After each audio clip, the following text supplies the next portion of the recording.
Hi guys, welcome back to the channel. Thank you for joining me. Thank you for your continued support. Now, I don't usually do 2 videos in one day, but this popped up on my feed and I thought this was very interesting and I thought it was something you probably want to know about. So let's take a look. It looks as though the DWP could have fudged the figures in terms of how many claimants there are. Now, whether they've done this deliberately or whether this is just a typo, I'll let you be the judge of that, but let's take a look at it anyway. Okay, so here we are. This is DWP refuses to apologise after using deeply irresponsible figure to exaggerate benefit claimant rise. The DWP has refused to apologise for massively exaggerating the rise in people claiming out-of-work disability benefits and then tried to cover up its actions, just as ministers are trying to justify sweeping cuts to spending. The DWP claimed in a press release last Thursday that there had been a staggering 319% increase in the number of working-age people on the health and disability element of universal credit, or receiving employment and support allowance, which is ESA. The department said this showed the alarming rate at which young and working people are increasingly falling out of work and claiming incapacity benefits. There has been an increase, but most likely this has been caused by the impact of growing NHS waiting lists and the COVID pandemic, among other factors, but it is likely to be around 30 to 35% if you compare it to 2019 and 20 with 2023 and 2024. The error was spotted almost immediately by Rattigan, who is a disabled rights campaigner.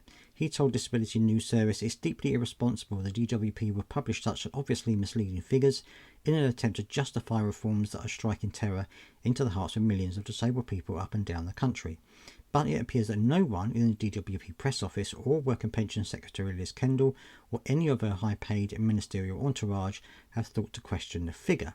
Instead, the department used the figure to justify government reforms that is believed will cut the amount paid to those receiving ESA or the health and disability element of universal credit. The figure was quietly removed from the press release this week after the DNS questioned its accuracy, but the DWP has failed to add a note to the website to show that the press release has been corrected. The department appears to have made no attempt to contact media organisations that published the inaccurate figure, including the Scottish national tabloid The Daily Record. Labour Social Secretary and Disability Minister Sir Stephen Timms has repeatedly said that he wants to move towards greater transparency about how things are doing this. Sir Stephen Timms told the Commons he thinks things that ought to have been published and made public have been hidden, and that has contributed to a loss of trust.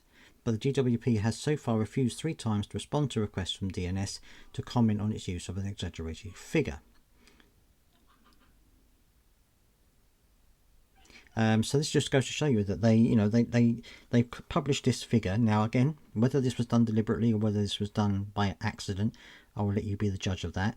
But it looks as though they just haven't corrected it. They haven't come out and said, look, this figure was wrong. This is the actual figure.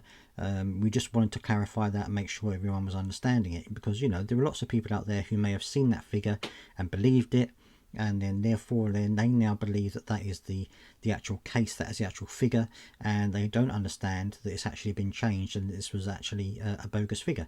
It's absolutely ridiculous when you think that this could have been the basis, probably was one of the basis for the government announcing these sweeping cuts. I mean, I know they want to save money as well, but they'll look at that figure and they'll take that as face value, when we all know now that that is not actually the case. So let me know down in the comment section what you think about this, and I'll see you in the next one.